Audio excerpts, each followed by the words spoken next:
Fellows. All right, it's 6 o'clock. I'd like to call the May 24th City Council meeting to order. And if Pastor Troy Gardner is here to lead us in prayer. Perfect. Yes, sir. Right here.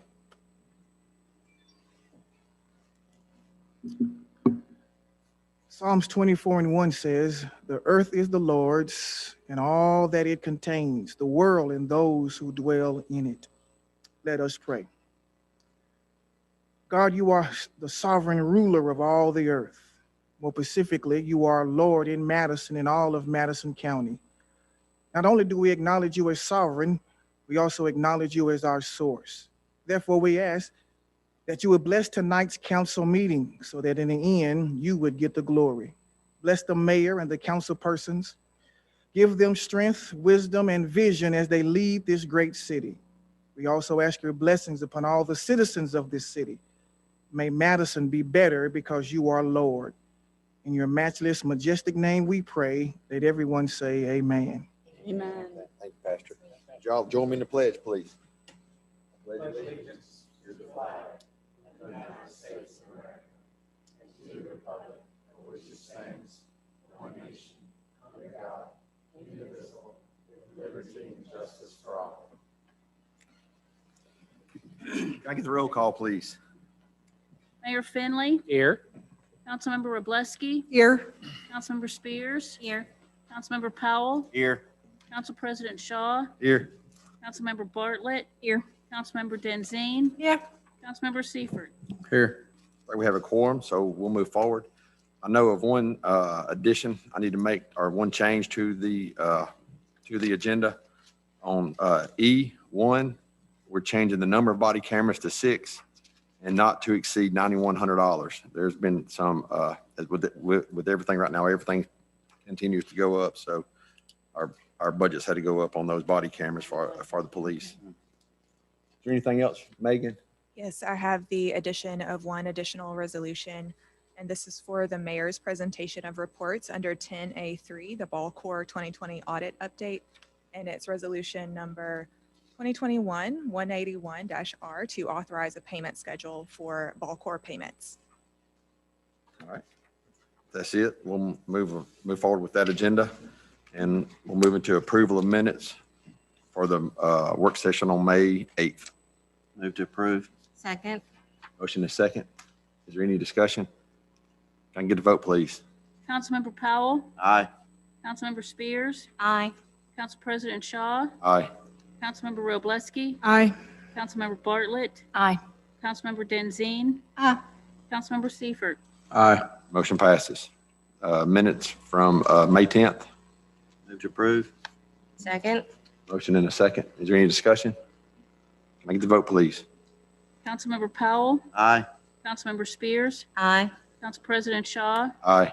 Councilmember WROBLEWSKI, Aye. Councilmember Bartlett, Aye. Councilmember DENZINE, Aye. Councilmember SEIFERT. Aye. Motion passes. Minutes from the work session on May 19th. Move to approve. Second. Motion and a second. Any discussion? Can I get the vote, please? Councilmember Spears, Aye. Councilmember Powell, Aye. Council President Shaw, Aye.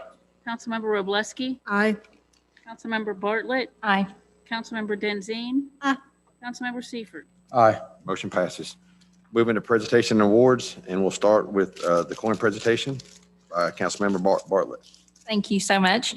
Tonight, I have the honor of recognizing John Rankin for his many years of service as a historian for Madison and Madison County. Mr. Rankin was an electrical engineering major and had a 31-year career with the Boeing Company. Until his retirement in 1996, Mr. Rankin supported hundreds of NASA projects, including extensive accident investigations. Retirement did not slow Mr. Rankin down as he began digitally preserving Madison County court and land records from the 1800s. His passion for history led him to author Memories of Madison, covering the period from 1857 to 2000. He's a member of the Madison Station Historical Preservation Society and most recently contributed to the Secrets of Rainbow Mountain video project. I first became familiar with Mr. Rankin when I was appointed to serve on the Madison Board of Education.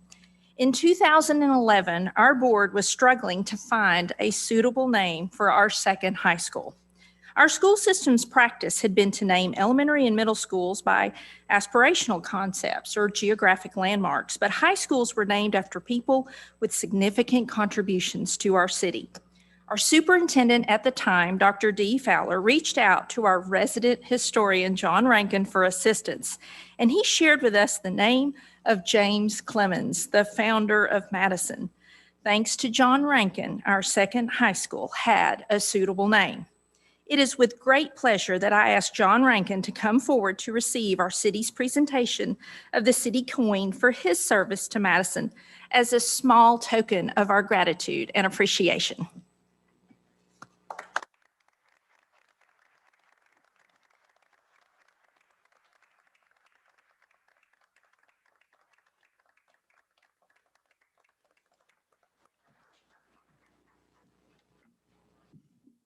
I'm amazed. Always over history. Usually it's a struggle to find anyone who's interested. I will share with you that I had some predecessors that were wonderful in leading me into understanding the history of this town. However, very few people knew that James Clemens was the founder of the town. So that's why I wanted the high school to be named after him. There's one other really famous person that was in this town for a while that almost nobody, maybe nobody except me alive today, knows about. And he's mentioned in the newspaper as you exit the building. There's free newspapers of the Madison Record on the right-hand side, on the left side as you're going out. You get one for free, and the back page of it has the story of Reverend Constantine Blackman Sanders.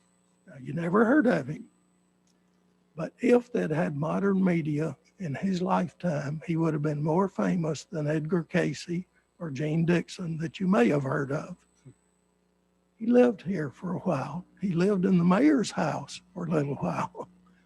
And he was the pastor of Cumberland Presbyterian Church that met in the Masonic Hall that was basically on the extension of Arnett Street, west of Sullivan Street, was the first lot there on the north side of that Arnett extension.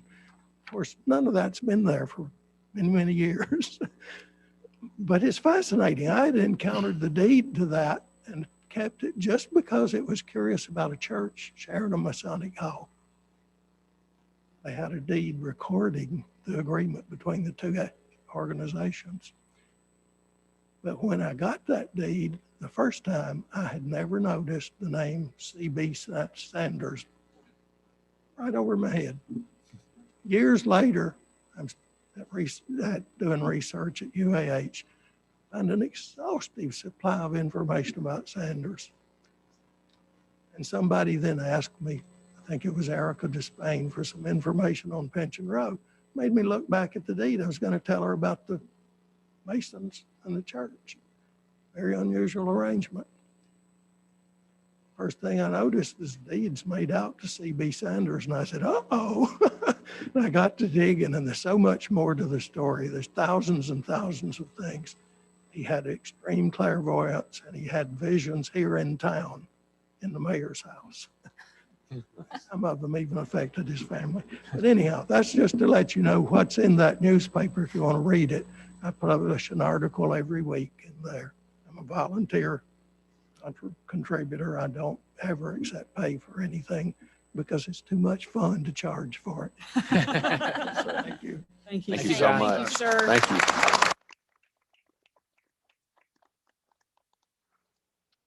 Next, we have the mayor and the Madison Chamber STEM Scott Scholarships Award. And I think in this case, Daniel, you're going to take the lead and I'm going to follow.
I flunked this course. The mayor gave me 2 hours. Felicia gave me 2 minutes. So where do you think I'm going to go? I want to also introduce Stephanie Bastian. She is our community coordinator, community project coordinator. She really runs the Lockheed around here. So get to know her. You're good to go. First of all, thanks for the opportunity to say a few things. You know, Lockheed Martin is all around the world. And of the 110,000 people that we employ, the neat little facts are almost 25% are former military in some capacity. And the other one is almost 60,000 of them are in some way or form affiliated with STEM. They're either engineers or technologists or mathematicians. It is important to us to grow a community that builds on the STEM environment, because this country needs more STEM kids. And I am convinced, since I are one of them, when I graduated, that any child can do it if they have the right mentoring and coaching and the ability to go after it. And that's what we're all about. Let's give everyone an opportunity to go after it and become our future, whether it's to Mars, to beyond, to different things in the world, to energy conservation and all the things that we can do. So it's Lockheed Martin's honor to be able to facilitate that by giving a donation to deserving young adults that are going to go off and study STEM. So thank you.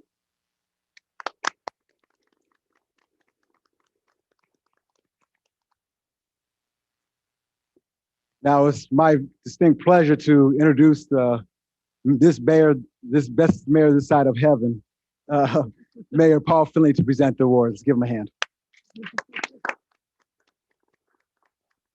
Introduce me anytime you want to. First and foremost, thank you to Lockheed Martin and to our chamber. You know, this event starts typically with the State of the City address in January, where we're able to give an idea of what we've done and where we're headed. And Lockheed Martin decided to be the primary sponsor, and they offer $10,000 of scholarship money, of which we'll present $5,000 tonight to one deserving Bob Jones student and one James Clemens student. And then the chamber will come on a second donation of $1,000 each for another scholarship. So there'll be about $12,000 worth of scholarships awarded tonight. So from a Bob Jones standpoint, the good news and the bad news is our guy can't be here tonight. It's Jacob Weber. He's not able to attend because he's been accepted into the Rural Health Scholars Program at the University of Alabama, and it's his required orientation today. It's a very competitive program, which he needed to be at. So extremely remorseful he couldn't be here. Worried sick. Now we'll still give him the award and the money, and Miss Sylvia will come up here and get that for him. So let me read this to you if I could. For overall academic excellence with an outstanding accomplishment in science, the faculty and principal of Bob Jones High School and the mayor of the city of Madison honor and recognize Jacob Weber as the recipient of the Mayor's Award for Scholastic Excellence for the 2020-2021 school year. Ms. Sylvia, if you'll come up here and accept that for the principal of Bob Jones High School.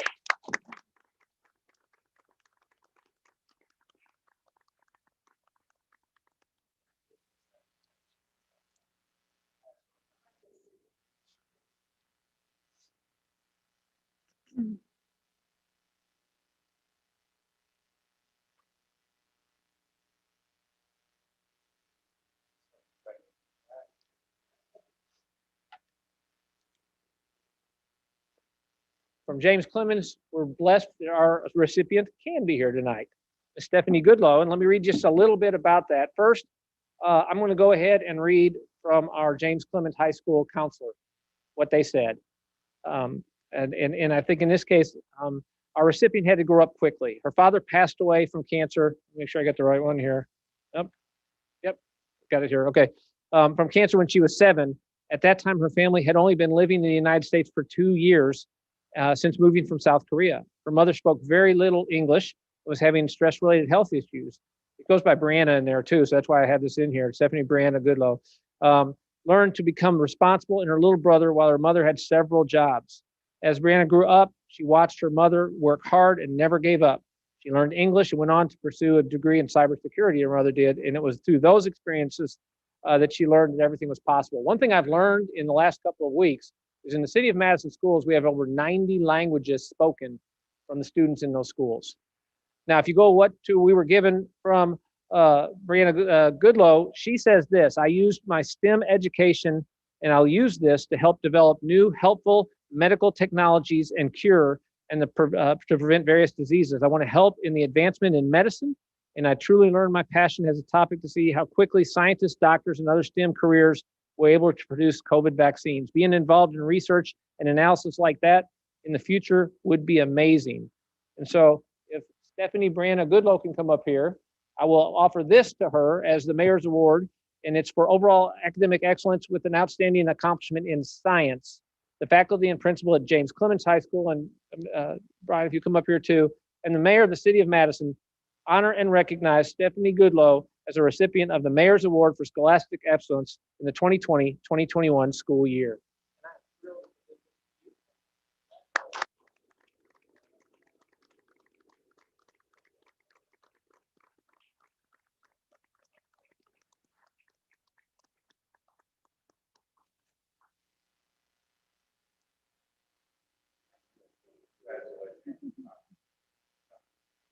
So thank you again to Lockheed Martin. Congratulations to both our recipients and the high schools. We're very proud.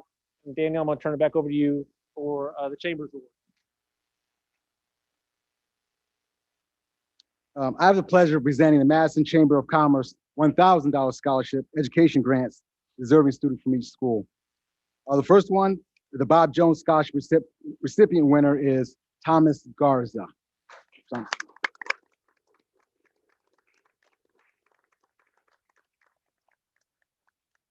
I would ask Principal Lambert if you want.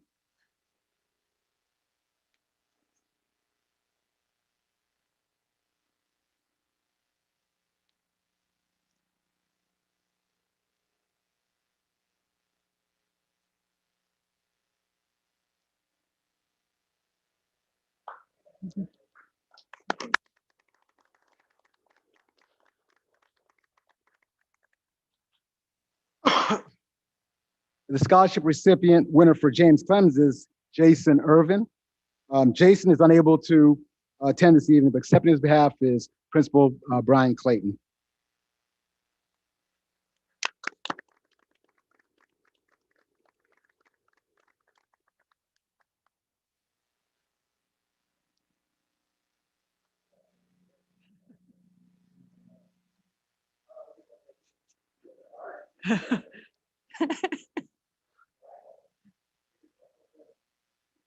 Thinking Felicia roller skates.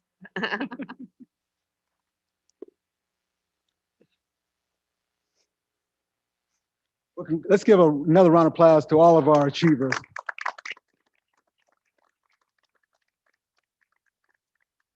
Mayor and City Council, thank you very much for this continued support. Thank you. Thank you, Daniel.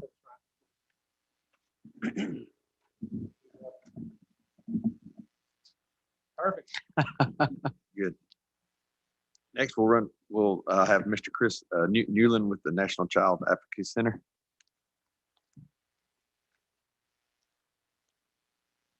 Thank you very much. My name is Chris Newlin. I'm the Executive Director at the National Children's Advocacy Center. And you upgraded today because I am here to introduce you to Wilson, who is our relatively new facility dog. He knows over 50 different commands and works every day with all the kids that we serve at the National Children's Advocacy Center.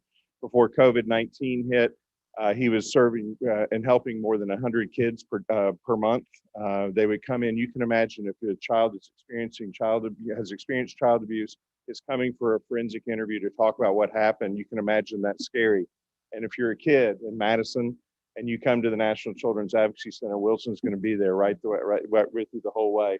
He'll sit up on the couch with you, hang out, and the stories we've had of it being transformational for kids, just being so much more relaxed, being able to tell their story about what's happened to them so we can protect them and hold those that harm them accountable. I've spoken to this group so many times in the 16 years that I've been here, but I want to say welcome to the new council members. Congratulations on your new role. Part of your new responsibilities is to get to listen to my exciting speech every year. But it is wonderful to have the support of Madison. We are partners with Madison Police Department. We partner with them every day in responding to child abuse allegations. Additionally, we partner with Madison City Schools doing child abuse prevention initiatives. We saw over 1,000 kids this past year, even during COVID, in the schools, doing it virtually at times and in person at other times. We interview more than 50 kids a year from the city of Madison. We provide therapy services for the kids from the Madison, all services provided at no cost. So it is a great collaboration. We appreciate your support in helping us. I did bring copies because you don't get enough reading, I know. I brought copies for each of you of an incredible study that was published in the state of Alabama by the University of Alabama earlier this year. I don't know what your estimate would be, but guess what you think it costs the state of Alabama every year for the child abuse that's experienced here? Millions.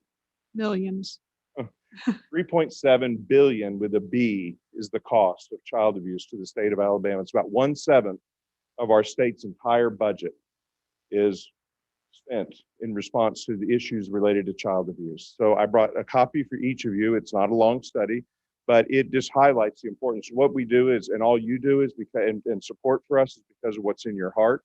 But what I want to appeal to is also what's in your brain, because responding to child abuse makes a tremendous amount of sense. It's an investment in our future and our kids' future. The kids that you saw today, if they experience abuse, are less likely to have that outcome. And with the support that we provide them and the services we provide, we can help create more of those kids who can pursue great opportunities. So in some ways, you're seeing the brightest of Madison, and you're seeing in some ways the darkest of Madison right here in back-to-back presentations. But that darkness that we respond to allows the light to come in, and we sure appreciate all of your support. Ann Leith is the handler for Wilson. Wilson's relatively calm. You have a very calming presence, and Sarah Switzer's an intern with us. I just want to thank you for your support. Additionally, I do want to put a little plug. The National Children's Advocacy Center, like so many others, were significantly impacted. We never shut down. We continue to do interviews with kids, medical exams, therapy with kids, even moving to telehealth, providing MiFis and iPads for kids that wouldn't be able to access our services. As you make very challenging decisions about the American Rescue Plan Act, I would hope that you will think about us as an option to support the work that we've done. We had to cancel our international symposium on child abuse. We had to take all of our training that we do online in order to provide that. So it was a huge hit to us and to our organization, but we weather through because we persevere, because look at the children we serve. If they can persevere, surely we can. So I want to thank you for all your years of support. I appreciate your favorable consideration. I would also offer, if at any point you want to have a meeting or a work session at the NCAC, we'd love to have you. We would make sure to accommodate whatever you needed. And Megan, it's nice to see you. Megan oftentimes represents the mayor on our board of directors. So thank you so much for all of your support. I will provide copies of this so that you can have this to read during your leisure time. $3.7 billion. It not only makes sense for the right thing to do to take care of children, it's good business sense. So thank you very much. Thank you, Chris. Thank you.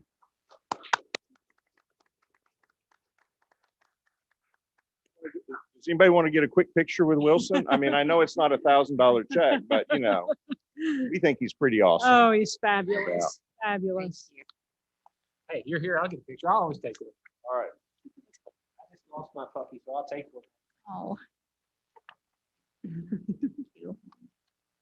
Oh, my camera's straight. There, you want to jump in there with me? Good boy. Good boy.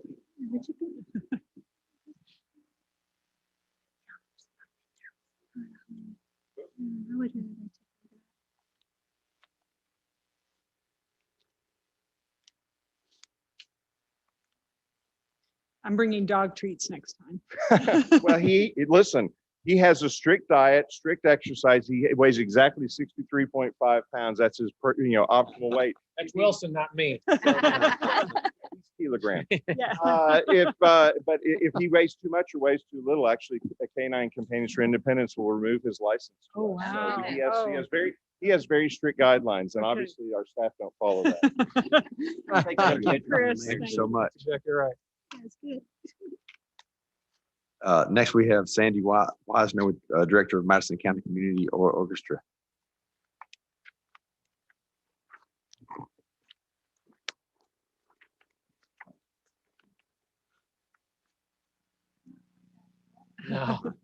Good evening, everybody. Thank you so much for having us here and for being a support system for our organization. We haven't been able to play, obviously, because of COVID for 2020, but we have done some wonderful things in the community. One such thing is we offered free lanyards for folks that wanted to keep up with the mask requirement. That was really, really fun. Another really exciting thing that happened in 2020 is we turned 5 years old. You believe it? 5. I was so excited. We had t-shirts made just to celebrate. We do have some plans, and I'd like to introduce our board president, Mr. Robert Price, and he's going to tell you what we're going to be doing.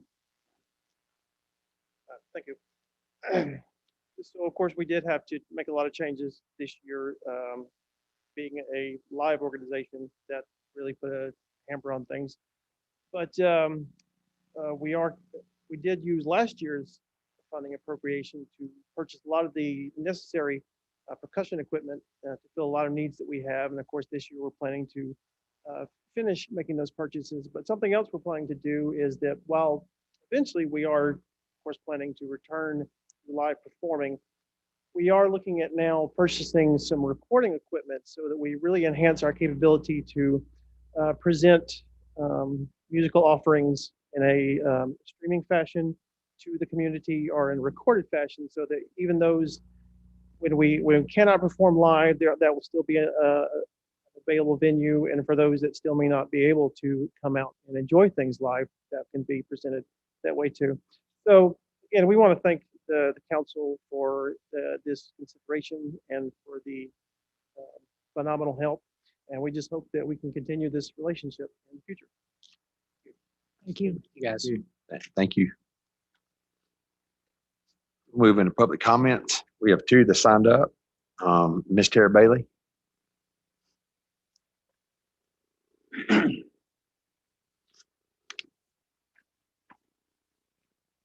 Good evening. You're probably not used to seeing me in person because I've been giving public comments via Zoom when I have done this. My name is Tara Bailey, and I live in Ashley Estates in Madison. And here this evening is the founder of I Vote Madison to ask the council to revisit your decision to delete city council meeting recordings after 2 weeks. Since this decision was made back on January 25th, 6 meeting recordings have been deleted from the city's YouTube channel. I Vote Madison believes that every citizen deserves to be heard and that pathways to voter engagement and participation should be free of hurdles. Not providing these meeting recordings is an unnecessary hurdle to increasing citizen engagement. I can't understand why we are so far behind other cities when it comes to recording and archiving city council meetings, work sessions, planning meetings, etc. In reiterating the research I had found and shared with council members on February 2nd, Madison and Alabaster are the only 2 cities out of the top 20 most populated cities in Alabama who are not making the recordings of council meetings available indefinitely. Andalusia, Alabama, with a population of 9,000 citizens, has been recording and archiving their city council meetings since 2013. At the meeting on February 2nd, it was decided to continue keeping meeting recordings for 2 weeks or until the meeting minutes were approved. The approval came with understanding that information regarding the cost of archiving city council meetings would be gathered and presented at the following city council meeting on February 22nd. I don't believe this information has been shared with city council members yet. However, not having this data shouldn't discourage the city council from making a decision this evening to keep city council meeting recordings available on YouTube indefinitely at no cost to the city. When Ralph Nelson, CEO and president of the Trash Pandas, resigned, the public was understandably concerned and had questions. Some questions citizens had were actually answered by Ralph Nelson himself when he addressed City Council during the January 25th meeting. This recording was deleted and unavailable to view through the city's YouTube and Facebook pages. Deleting this recording provided no benefit to the citizens. The past 8 council meetings have had just over 8,500 views. It is my understanding that city council meetings began live streaming around 2011 and had roughly 30 views per live stream. This means that there have been more views of the last 8 council meetings than there have been in the past 11 years combined.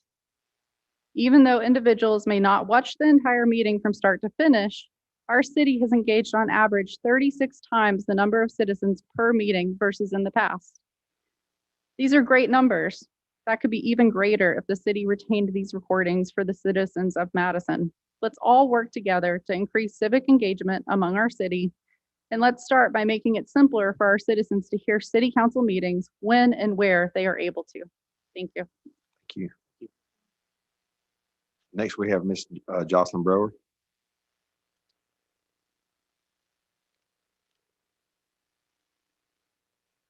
Good evening. I'm Jocelyn Brower. I live in Taylor's Crossing subdivision. I want to thank our city government, mayor and council for allowing the public to be involved in the process for our new chief of police and for asking for feedback and listening. I'm hopeful for transparency moving forward for our city and for the trust of all of our citizens when it comes to protecting and serving our community.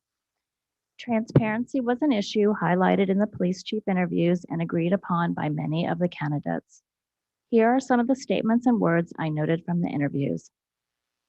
Be respectful and transparent. Body cams are a great tool for the community. Every officer should have body cam equipment, and the cameras should come on automatically once the gun comes out of the holster. Citizen encounters and complaints against officer conduct should be documented. Being transparent early on in cases is important. Own mistakes made by a new, inexperienced officer. We should be proactive and learn from others' mistakes by looking at cases around the United States. Add training that puts officers in stressful situations before they happen. And supervision is key. A sergeant ensures what happens is proper and there are no excuses. We know from the public's involvement and high interest with the Police Citizens Advisory Committee that the public is interested in transparency and providing those facts to the community.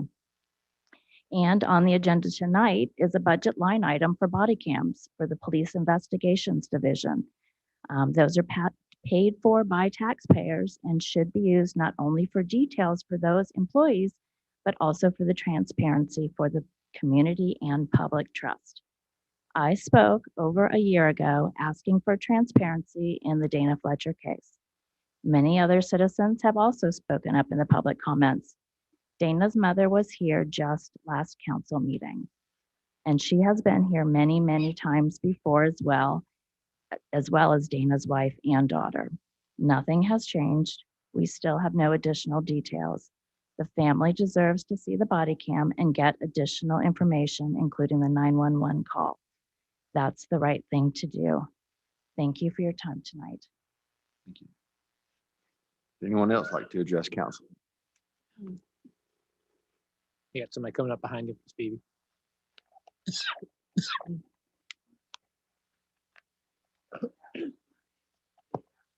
We're on line now. I got most of my answers ahead of time, but I'm back again talking about my easement next to my house and my drainage. I asked last week, last meeting, it's been 2 weeks, so when that I know of, it's been by. They have not come to my house, emailed me or texted me about it. Water's not gonna go uphill, and that's the problem. It won't make it to the street unless it's a whole lot of water and it backs up into my backyard. Drains are not working, and it's your city's property. You know, I keep it up, and so if I'm gonna have to, I would like to know if the city's gonna help me. If not, I will do it. I will have it done myself. We've got to dig a hole or something to get the water out.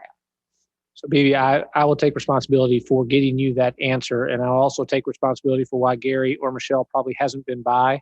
Gary's been working on designing 2 major projects, and Michelle's been working on taking care of the 2 other ones. It's my responsibility to get them there. I'll get them there before the next council meeting. We'll get you an answer. Oh, okay. It can take an engineer to look to see if water's going uphill. Last time I remember, Well, it can go uphill. But So that's the problem. perfect. I will take responsibility for that. That's mine. Yes, ma'am.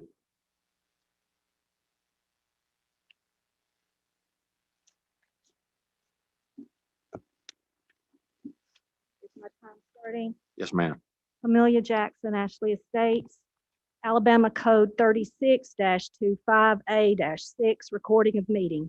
A meeting of a government body, except while an executive session, may be openly recorded by any person in attendance by means of a tape recorder or any other means, sonic, photographic, or video reproduction, providing the recording does not disrupt the conduct of the meeting. The government body may adopt reasonable rules for the implementation of this section.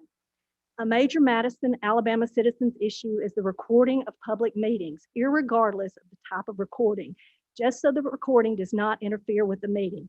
Whether it is a city or a council or a county in Alabama, as explained in the law, adopting reasonable rules does not mean to circumvent the state law. The quiet recording must be allowed in accordance with the law. The business of preventing recording by making up standards of non-existent rules is bogus. There was a posting on the morning of the police chief interviews that warned the public that this was not allowed. There are obvious and hidden cameras all around in this building. We have closed caption TVs as well. So the citizen can pay for all this surveillance. 3 TV stations were allowed to record, but the public meeting for the interviews for the Madison County Board of Education and Madison City, Alabama Police Chief denied the public their right under Alabama open meetings laws to record. This is against the law. It is against the spirit of the law. It is unbelievable that the City Council would follow Mayor Paul Finley's suggestion and legal advice of City Attorney Megan Zingarelli. I spoke in March about recording and archiving all meetings. Instead, the City Council is controlling the recording of open meetings. As for the reasons for not allowing this recording and live stream, the candidates can be in a separate room altogether. Y'all have all done professional interviews. You can keep candidates separate. This is not about fairness to candidates. This is about controlling the citizen. I realize that many different ideas on recording and archiving. One Christ-like council member does not want to be crucified on social media for their words. And one council member said that they would say the same thing whether they're recorded or not. Also, baby steps have been mentioned. The citizens are not babies. We do not need parents, and council members should not be afraid of the truth being revealed. So again, as I discussed in March, record and archive all meetings, but most of all, stop treating your citizens whom you publicly serve so disrespectfully. Stop telling citizens they can't record Madison city government meetings. Thank you for your service to our great city of Madison, Alabama. I'm giving this copy again each time I speak. Nothing ever gets recorded. City Clerk Melanie Williard, I hope before you retire, you will actually put something specific that I've put in. And I know you don't have control over that. It has to be approved by the council as well as the council city president. So it would just be such a fabulous gift for me before you retire for you to actually be able to record my words in public record. Thank you. Thank you.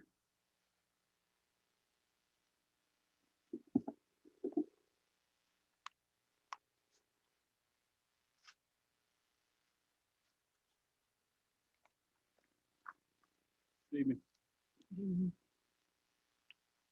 Detective Wesley Grigsby. I work for the police department here in Madison. Loyalty is defined as giving or showing firm and constant support or allegiance to a person or institution, and generally having their best interests at heart and ensuring the relationship is reciprocal.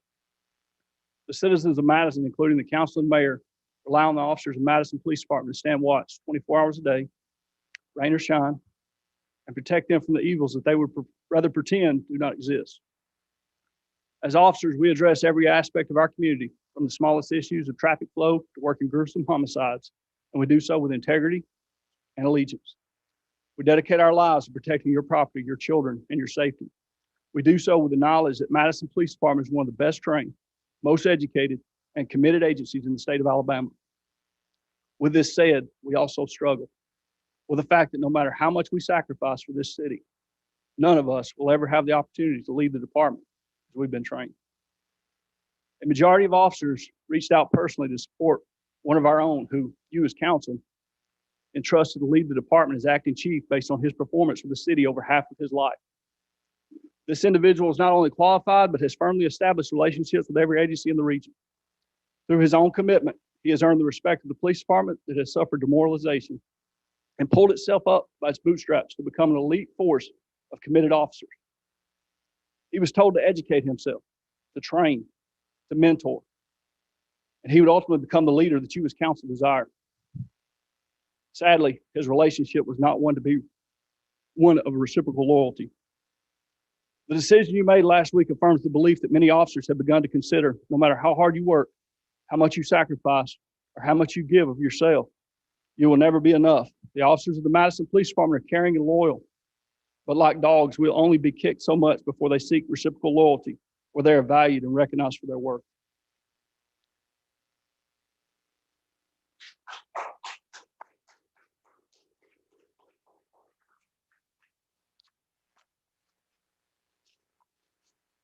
Anyone else like to address council? Not, we'll move into the consent agenda and finance committee report. Finance committee met this evening. We had reviewed the bills beforehand. Everything was in order. With that, I'd like to get a motion. Make a motion to approve. Second. Motion and second. Is there any discussion? Can I get the vote, please? Councilmember Powell, Aye. Councilmember Seifert, Aye. Council President Shaw, Aye. Councilmember Wroblewski, Aye. Councilmember Spears, Aye. Councilmember Bartlett, Aye. Councilmember Denzine. Motion passes. Next, we'll move into presentation and reports, and we'll start with the mayor. All right, and I'll start with asking for council approval of resolution number 2021-162-R, approving the annual appropriation agreement with the National Children's Advocacy Center for their FY21 appropriation in the amount of $20,000 to be paid by the general fund. Move to approve. Second. Motion and second. Any discussion? Can we get the vote, please? Councilmember Wroblewski, Aye.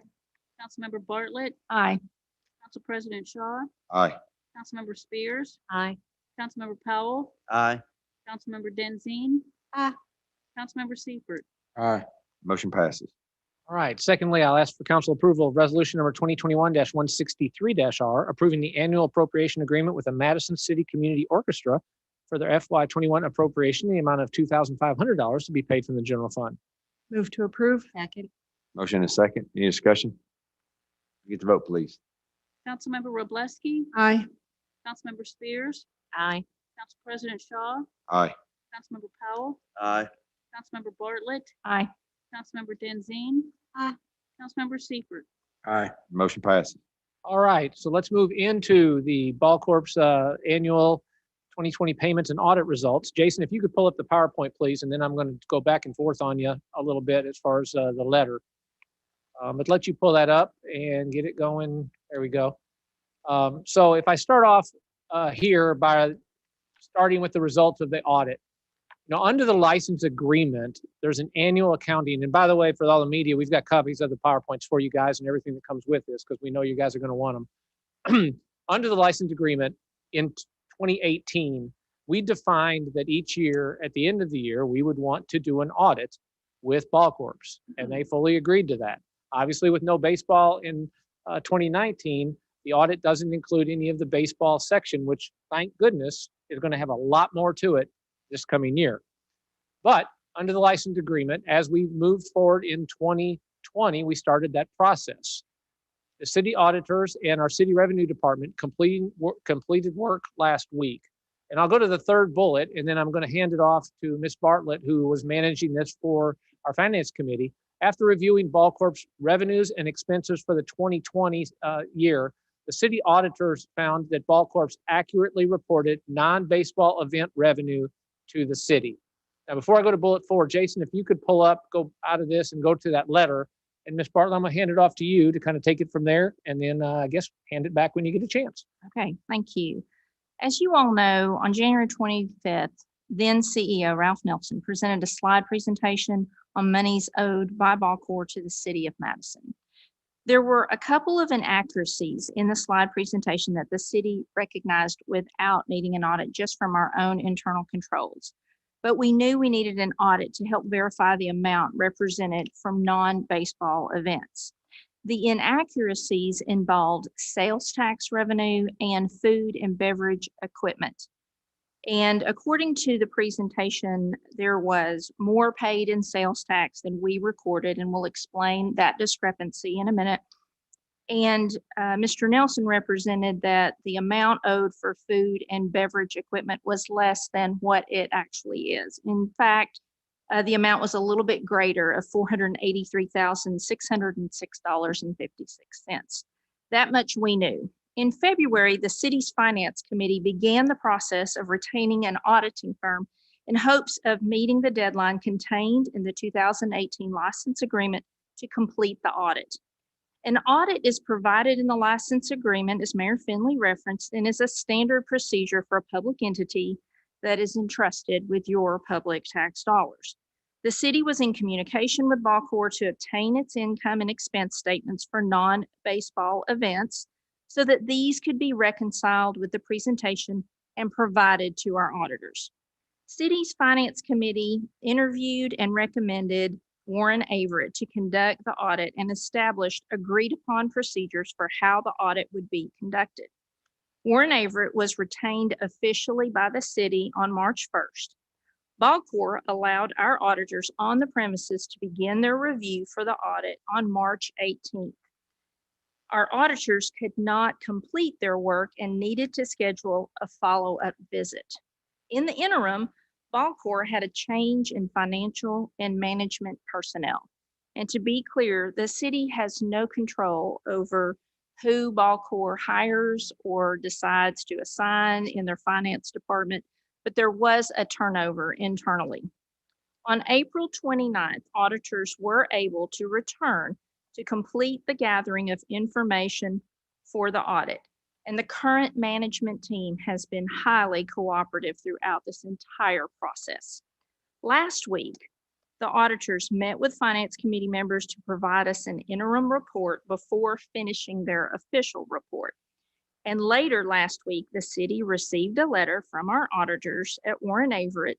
And at the conclusion of the letter, you will see, quote, based on the procedures we performed, we noted no exceptions in the dollar amounts reported by BallCorps relating to non-baseball event items that we tested. This means that we found no deviations in what BallCorps reported to the city related to non-baseball events. Now that we can confirm the amounts owed by BallCorps to the city under the terms of the 2018 license agreement and the two agreements in 2019 for concessions and video screen equipment, the Finance Committee recommends the resolution before you outlining a payment schedule and memorializing all amounts owed to the city, notwithstanding current revenue payments that are to be paid for the 2021 season on time. And I'm going to hand it back to you, Mayor Finley. All right, and Jason, with that said, that's the letter again. For anybody who's here, we can get you a copy of that or have a copy ready. If you go back to the PowerPoint, there you go. So with the third bullet complete, we also have our city's revenue department, and in coordination with the BallCorps staff, reviewed the sales taxes and reported and confirmed that no other sales taxes are due in 2020. Sales taxes are up to date in 2021. So that leads me to the next slide, which kind of gives the accounting. And of course, Jason can't do that. He probably could, but yep, he did. And then it's my responsibility to do it. So if you start off with the $1 million guarantee, we remember that what the city did agree is that we didn't play baseball, and the force majeure piece that Mr. Nelson talked about for the rent of the facility will be, if council approves, waived. They didn't play baseball. It's a pandemic, but what they did do is pretty incredible. They didn't just lay down. That team worked their tails off the rest of the year, had over 175 events that generated almost between naming rights and non-baseball events, $545,177.52. You know, a couple of things about that, and we can't be any happier with the BallCorps team. One is they retained their personnel. You know, they went from 100, minor league baseball went from 160 teams down to 120. And in this case, we're one of the top 120. And we've just proven in our first 6-game homestand with 37,000 people showing up, those guys know how to do baseball. So retaining that staff while they didn't do baseball but did non-baseball events is just an enormous positive. Now, the sales taxes paid for 2020 were $77,153, and both Cameron and BallCorps agree to that number. It's $24,400 less than what was reported when Ralph came here in January of 2021. Remember, we can only count revenues for the 2020 season for 2020. Ralph presented in 2021. The difference in balance of much of that will be in the 2021 season. So we can confirm those numbers. So that brings us down to BallCorps has also already paid the city $177,153. So the payments remaining for BallCorps for the 2020 season are $445,177.52. And what we'll be bringing from a finance committee and mayor to you guys tonight for a vote is giving BallCorps the ability to pay that over 4 payments, June, July, and August of $100,000 each, and September 1st of $145,000 to complete that balance. And I can tell you that I have the $100,000 check for June ready to give on a separate approval when you guys, if you'll approve this. By the way, I also have a second check for $62,500 that takes care of their first payment for 2021. So again, those 2 checks will be approved after we get done with this. So in this case now, the amount waived based on force majeure and what's left is $377,668, which then leads me to the final slide. What we're also doing is, if you'll remember, the city supported BallCorps in obtaining the concessions equipment and video screens, which came to the $483,000 number. That is still due as presented on the 25th by December of 2021. And starting June 1st, in agreement with BallCorps, we'll start charging monthly interest at the rate of 3.25%. As they said, that'll give us incentive to get that paid as quickly as we can. So where does that leave us with the resolution? So what we'll be asking for council approval right now is to support resolution number 2021-180-R.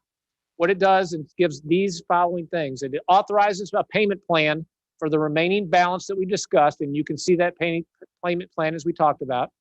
It confirms the payments that we received of $177,153. It waives what we talked about due to the COVID-19 pandemic, which canceled the 2020 season.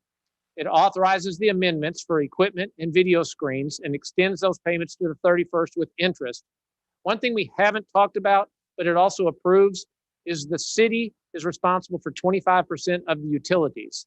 And our cost for that 25% is $52,307.06. And this resolution would have that in there. So council, as I give this to you, I'll first ask for your, I guess, a motion and a second to start the questions and then, or start this. And if you have any questions, be glad to answer any of them I could. Move to approve. Second. Motion is second. Any discussion?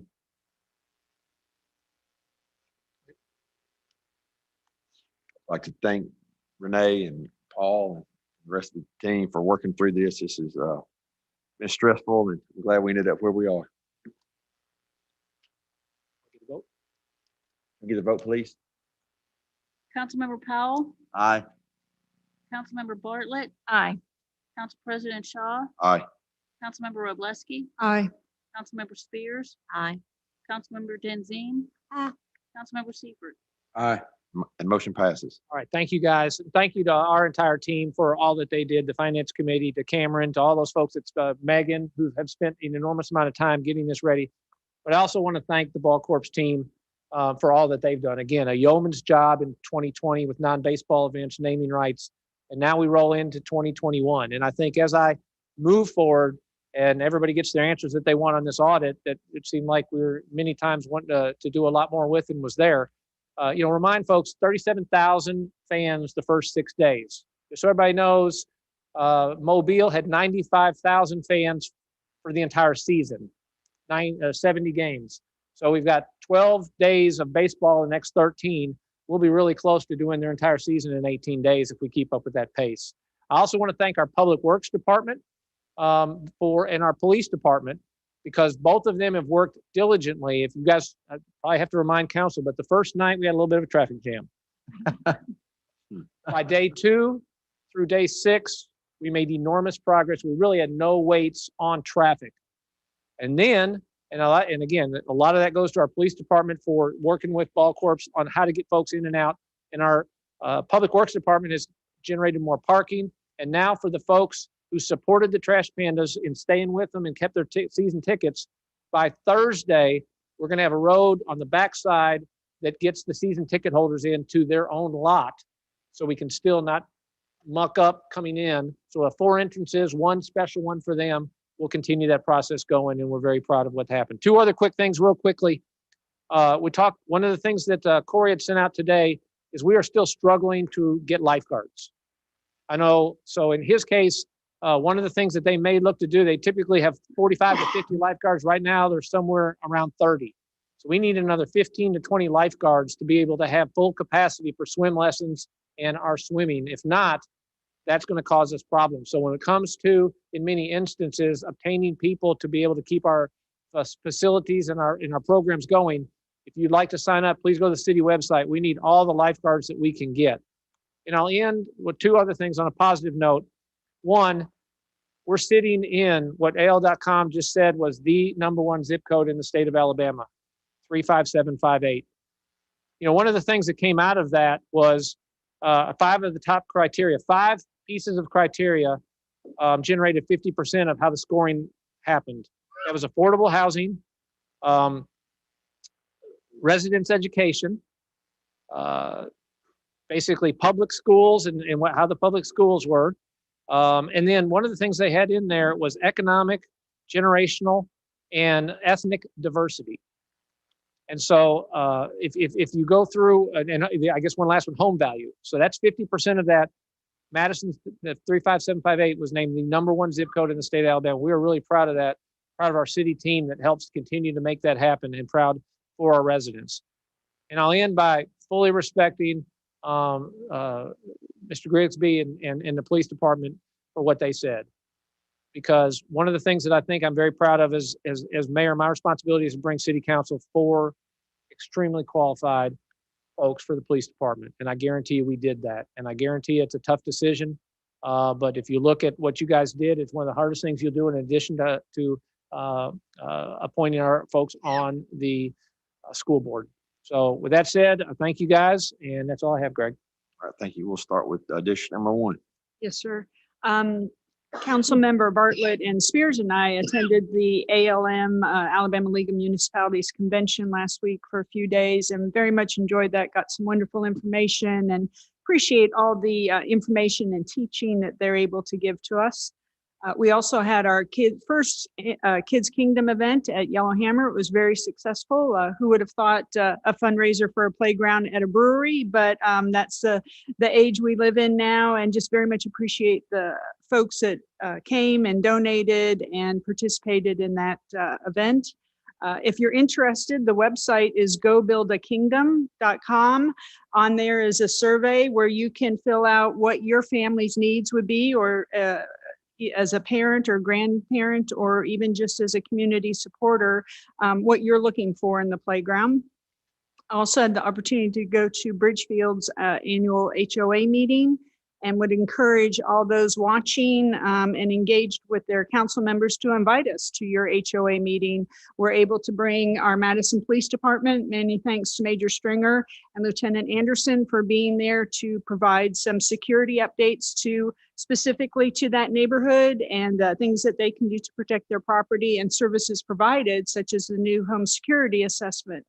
We actually participate in that. It's a 15-page report of everything that you can do to protect your home. So I would encourage all of our residents to take advantage of that service.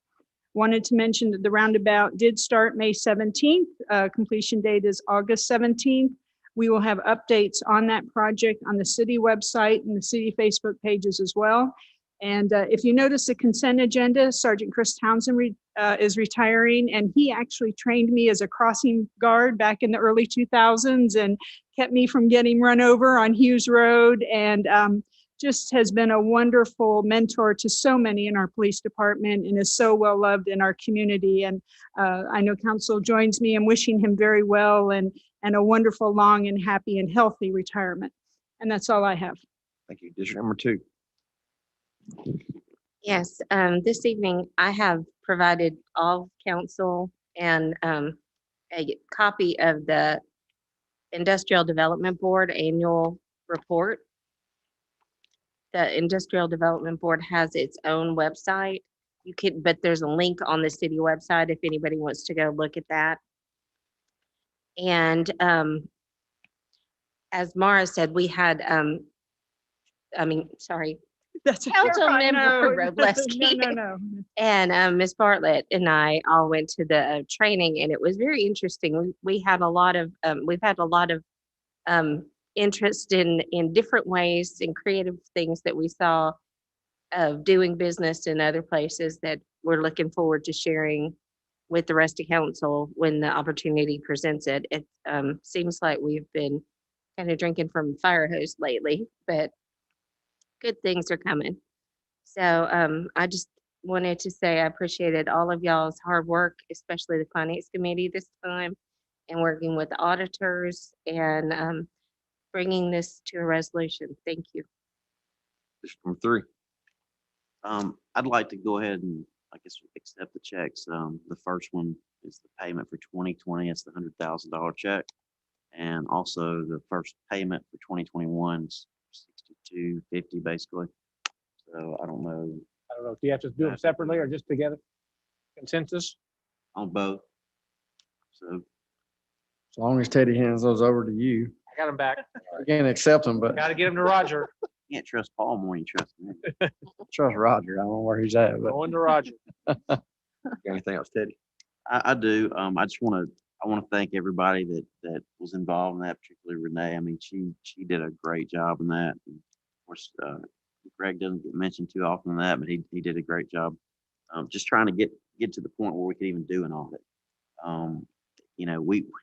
We started on that in January, and now is when we're finally completing that audit. So a tremendous amount of work, and I appreciate you guys and Mayor's office. Appreciate you and our legal counsel. I mean, man, I know you work tireless hours, so I appreciate all you guys that were involved in that, and thank you. And again, thanks to the police for getting people in. I mean, those baseball games are important, but if people can't see them, they tend to not be as fun. So thank you for all the police. That's all I've got. District number 5.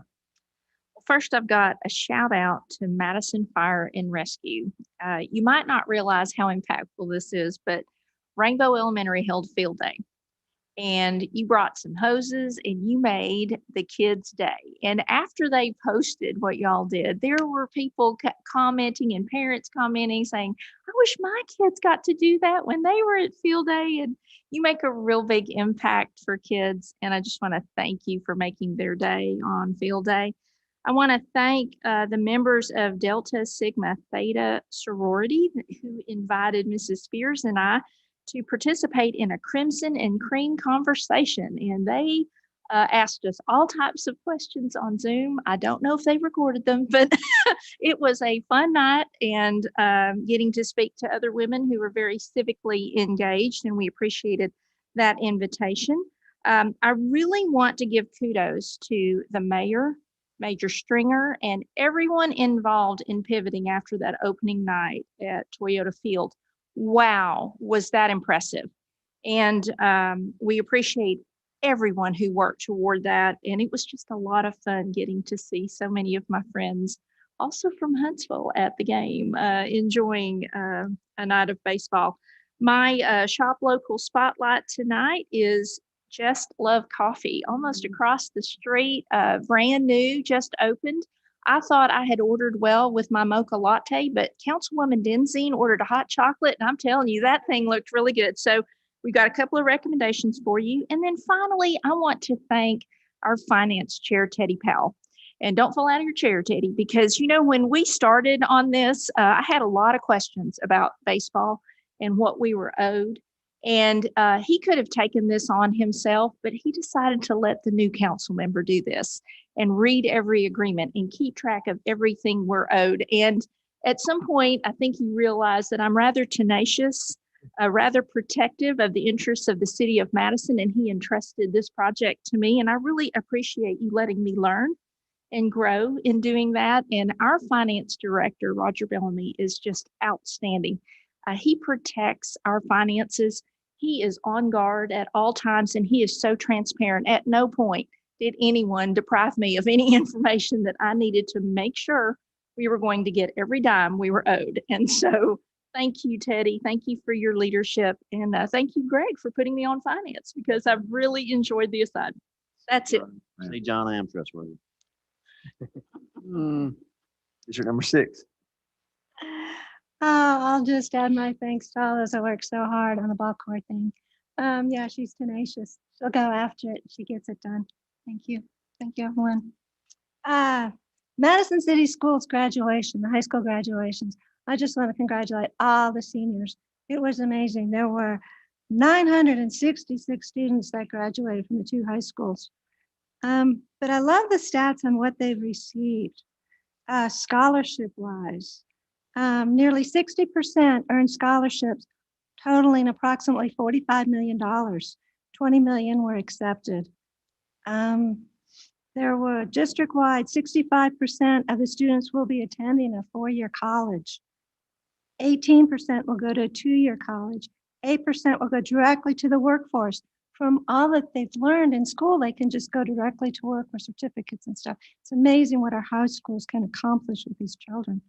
And then 6% are undecided and 3 will go on to the military. But there was a stat that I really found impressive. Over 380 students had a GPA greater than 4.0. That is like a tremendous, I can't even, well, in my days we didn't have so many AP courses and stuff, but to have so many students excel so much, I thought was extremely impressive. So I'd like to thank the students and their parents for that hard work. Also to the other end, Rainbow Elementary had a classroom outdoors. And I didn't know what to expect when I showed up there. It was amazing what these children have put together. They had great leadership also, but it was the children who gave the speeches that day. It was the children who gave the tours of the gardens and what you could eat and what you couldn't eat and the bees and everything else. And it was amazing that they would have that resource here in Madison for these children. I just want to give a shout out to all those that put it together. It's very, very good. Also, this Thursday night, I am so excited. The Madison Police Citizens Advisory Committee has their very first training session together. I am so grateful that this is coming together. I'm excited to see it happening. I can't wait for them to start working together and to see where they take it. We had the framework for them, but to see what committees they come up with, to see how they can build the relationships that are so essential between our law enforcement and the citizens. I'm so excited about the program, and I just wanted everybody to know it's starting this Thursday, and to get to know those on that committee in your neighborhood. So you can go and you can talk to them, and you can share freely with them what you might not feel so comfortable just talking to other people about. That's how we can do the healing in this community, and I'm just thrilled about it. Also, on Memorial Day, the American Legion is doing a service at the memorial down in downtown Madison. It's always a wonderful service. So if you have time, come forth and remember our veterans on that day. I think it's a very special way to remember those that have served and have fallen. One last thing today, I did meet with Ms. Ayers, who is Senior Citizens. Tonight we are going to have, Corey's going to be doing a presentation we're going to be voting on.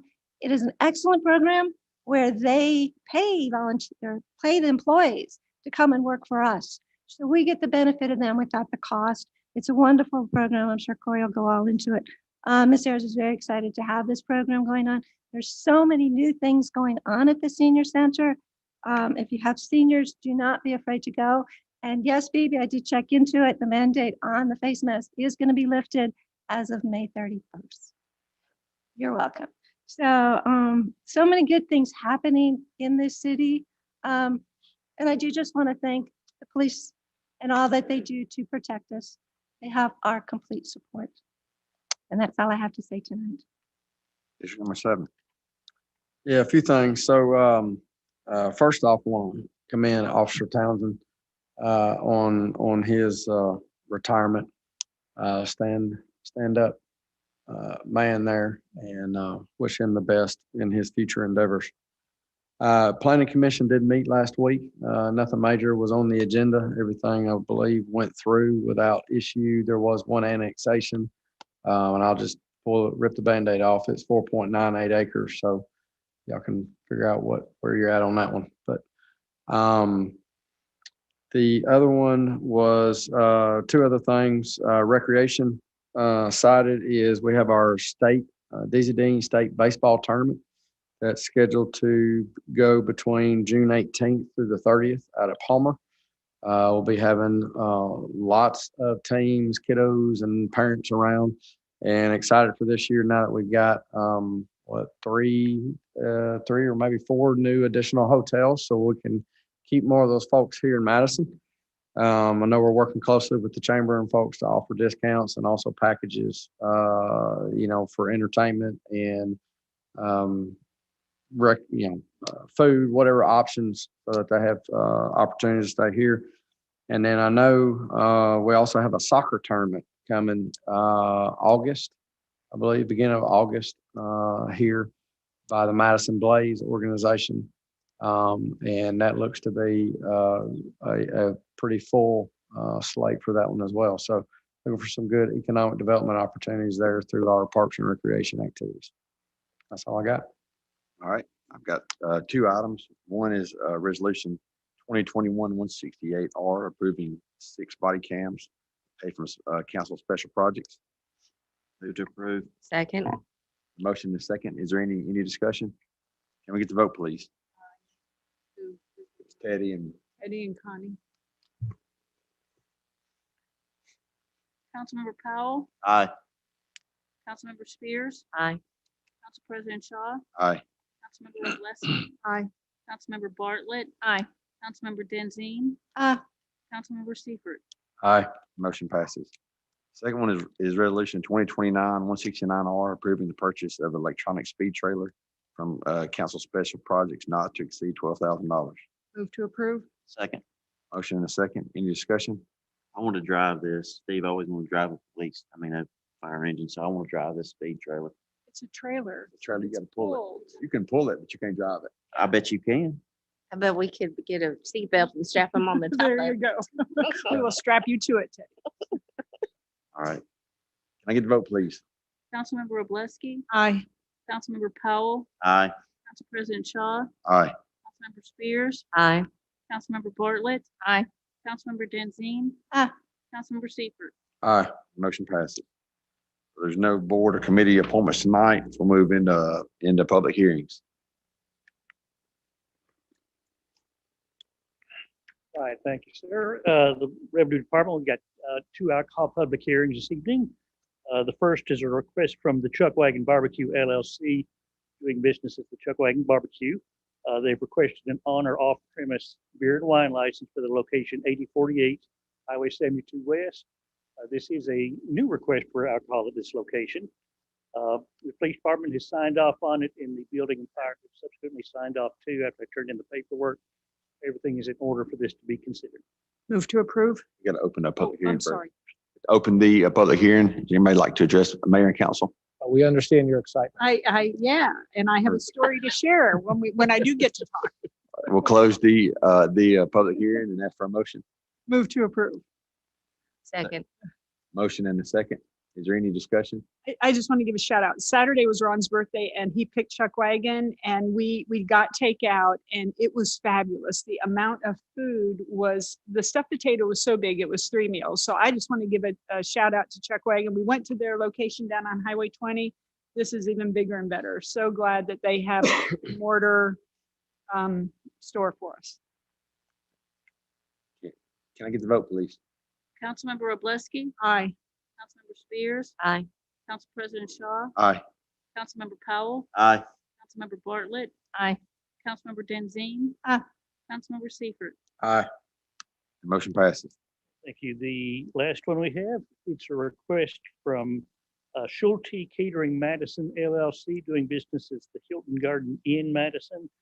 They've requested a restaurant retail liquor license for their new location at 145 Graphics Boulevard.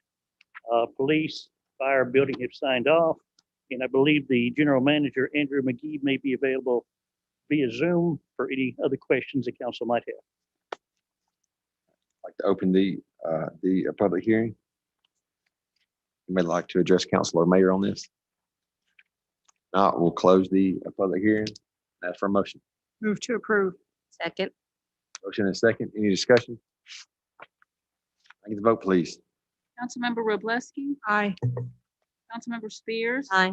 Council President Shaw, Aye. Councilmember Powell, Aye. Councilmember Bartlett, Aye. Councilmember Denzine. Aye. Councilmember Seifert. Aye. Motion passes. Thank you, Cameron. Next, we have department reports, and we'll start with IT. Okay. Evening. Tonight, Mayor, Council, I'm asking you to consider Resolution 2021-167R. What we're doing is bringing in a redundant circuit. Right now, we have one line that connects our police department to our 911 center, communication center. And over the last year, due to all the construction, great growth we've had a lot of fiber cuts. So we're bringing a second vendor to do this that could take us a different route to 911 center so that we have a failover in the event of an outage. Move to approve. Second. Motion is second. Any discussion? Can we get the vote, please? Councilmember Spears, Aye. Councilmember Powell, Aye. President Shaw, Aye. Councilmember Roblewski, Aye. Councilmember Bartlett, Aye. Councilmember Denzine. Aye. Councilmember Seifert. Aye. And motion passes. Next, we have engineering.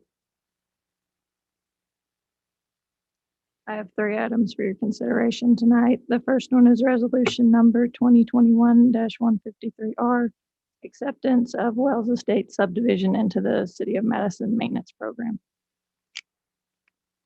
Approve. Second. Motion and second. Is there any discussion? I's Amen. dotted, T's crossed. Huh? I was going, you go for it. They met all their qualifications. Yes. They signed up. Perfect. Thank you. Make the vote, please. Councilmember Powell, Aye. Councilmember Seifert, Aye. Council President Shaw. Aye. Councilmember Roblewski, Aye. Councilmember Spears, Aye. Councilmember Bartlett, Aye.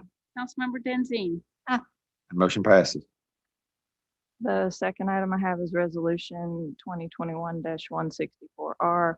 It's authorizing change order number 5 with Rogers Group for the Sullivan Street widening project to award ad alternative number 1 in the amount of $400,323.68.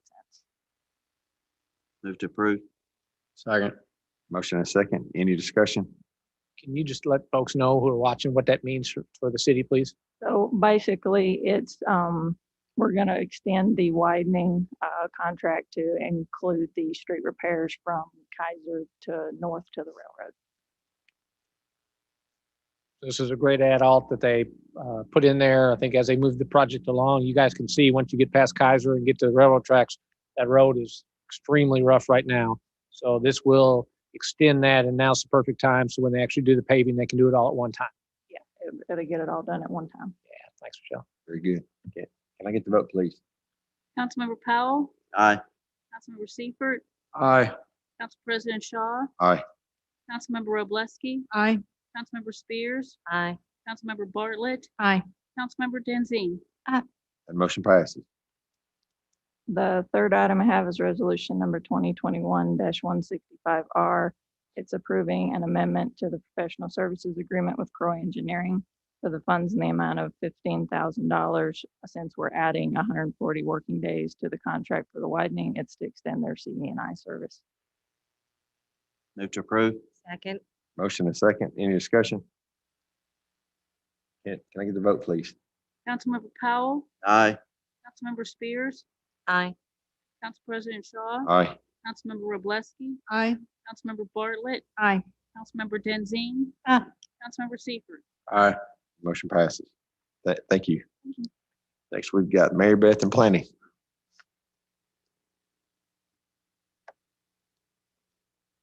I have one item for you this evening, and it's just a first reading. This is for ordinance 2021-158. This is for vacation, part of an easement in the side yard. You can see from this exhibit, a good portion of the side yard on the west side is, well, it was there. There we go. Is in an easement, which is not necessary. So we are recommending approval, and we'll have that on your next agenda for action. Thank you. Except for fire.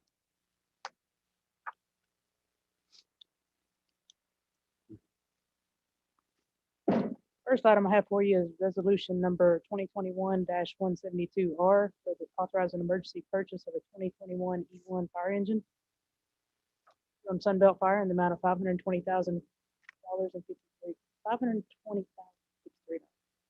Move to approve. Second. Motion and second. Is there any discussion? You can drive this. Oh, Teddy can't. No, he drive No, that. we can't. Can you give a little background on? Eddie thinks he can drive a trailer. I can't Exactly. Y'all give me an opportunity. We'll hook it to the fire truck. Can you give them a little background as far as why, or what we're doing with this? Because I think you guys did a really good job with it. Yes, so we had two 2002 Salisbury engines. One of the trucks, the pump blew up back in August. We had to make an emergency purchase there. And then the second one, which is identical to it, it blew up, the pump blew up on April 20th.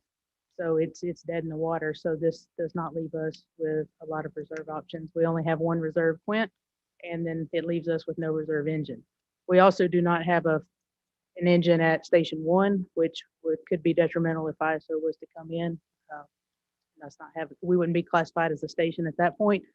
So the plan is to make this a reserve engine / engine 1, which was where I was going with a reserve engine by having it at Station 1, and that lasted about 30 days before the pump blew up. So that's where we are in these trucks. The amount of money that it would take to repair these trucks, it far exceeds what they're worth. So it keeps us in compliance, but it also minimizes the amount of time that typically it takes to get a fire truck, because it can be up to a year and a half to get Yeah, it. So right now, the lead time is about 10 to 12 months on building a fire truck. So this one actually came off the line, I guess it had been a week before last now. So it meets our needs. So we were able to make a purchase off this. They have it on a 10-day hold until we can make this transaction. Good timing. I'm assuming that you're seeing some, I guess, it's delayed because of COVID. Yes, How much has that affected us? I mean, on all of our equipment. All of our equipment, it affects about everything that we do. We're actually going to order an adapter right now for the dry hydrants out in Limestone County. And if we order it right now, the ship time isn't until July. And that's just a simple adapter. But during COVID, this truck was actually on the line during COVID. So we're getting 2019 prices on a fire truck. So there's been 2 price increases since this truck went on the line. And it's coming out in 2021, and it was about a 16 or so month build time. So we're actually getting 2-year-old pricing. So that's probably could be anywhere from 9 to 18% price increase that could be applied to this truck if we were to build it today. Thank you. Very good. Can we get the vote, please? Councilmember Roblewski, Aye. Councilmember Spears, Aye. Council President Shaw, Aye. Councilmember Powell, Aye. Councilmember Bartlett, Aye. Councilmember Denzine, Aye. Councilmember Seifert. Motion passes. All right, second item is resolution number 2021-180R, authorizing MOU with HIMSI for paramedic transport services. Move to approve. Second. Motion and second. Any discussion? Just want to say, John Howell is here with HEMSI. If the new members haven't had a chance to meet him, and I don't think we've seen you since COVID. So welcome back. Glad to have you, and thank you for everything you do for our city and getting our patients and our citizens quickly to Madison Hospital or Huntsville Hospital or Crestwood. Really very much appreciate you and the service you've done during an incredibly difficult year. I can't even imagine paramedics. Thank you. I'll say as the council member on the HIMSI board, thanks to John and everything he does with his staff, but also thanks to Megan and Woody, who is the HIMSI board's attorney, for working this MOU very well. And so I know the only comment that we had at the board meeting last week when we passed this was making sure we understood liability and what that looks like. I know, Megan, you're looking into that on our side as well, and just making sure that everybody's covered, so that if Teddy is driving and Teddy screws up, it's Teddy's fault and not HIMSI. So that's obviously a underplayed idea there, but Megan, you want to address that? Sure. I mean, You look like you had the mic and wanted to talk, so I was going to hand it over. oh, sorry. Yeah, sorry, I'll just do this. Yeah, we reviewed this with our insurance company today. Mhm. They're good with the agreement.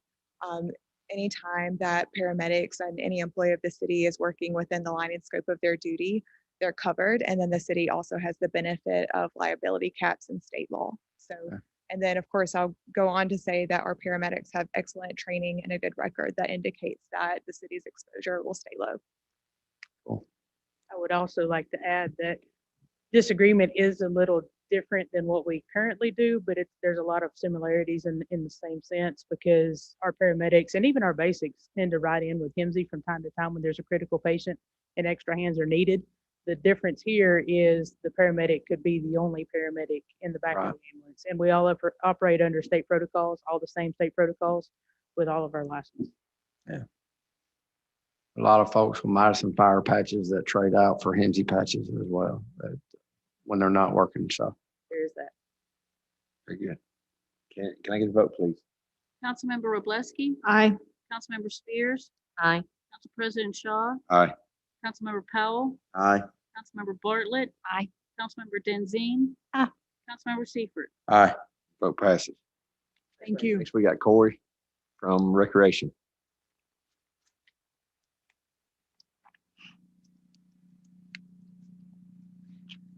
Good evening. I have my first item is resolution 21-166-R, approving a professional services agreement with GTEC to perform a wetland jurisdictional determination and delineation of the property located at 1329 Browns Ferry Road and the parcels west of Browns Ferry Road. So basically the former Three Springs property. Sorry, Connie. Formerly known Formerly as. known as. Formerly known as, yeah. Can we get like a symbol for that? Yeah.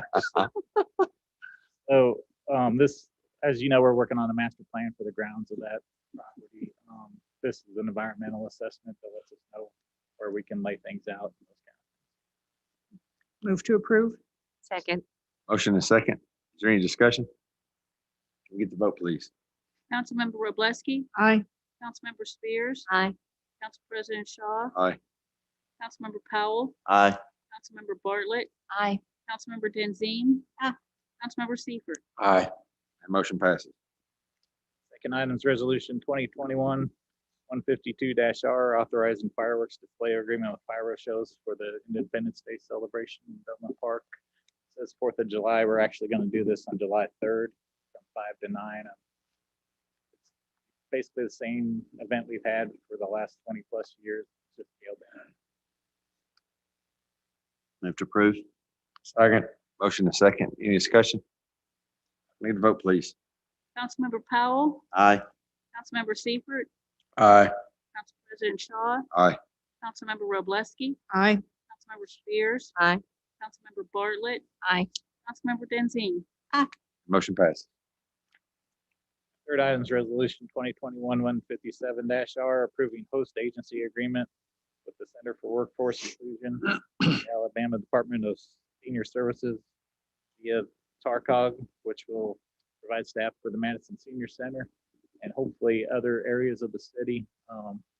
As Karen mentioned earlier, we're not obligated to pay any salary, no workers' comp, anything like that. That is paid for us. We get an employee for up to 4 years. If they find a job within that time, then obviously we lose them, but it's free help. And if any of them are lifeguards, it'll be fantastic. Move to approve. Second. Motion. Second. Second. And any discussion? Can I get the vote, please? Councilmember Spears. Aye. Councilmember Denzine. Council President Shaw. Aye. Councilmember Roblewski. Aye. Councilmember Powell. Aye. Councilmember Bartlett. Aye. Councilmember Seifert. Aye. And motion passes.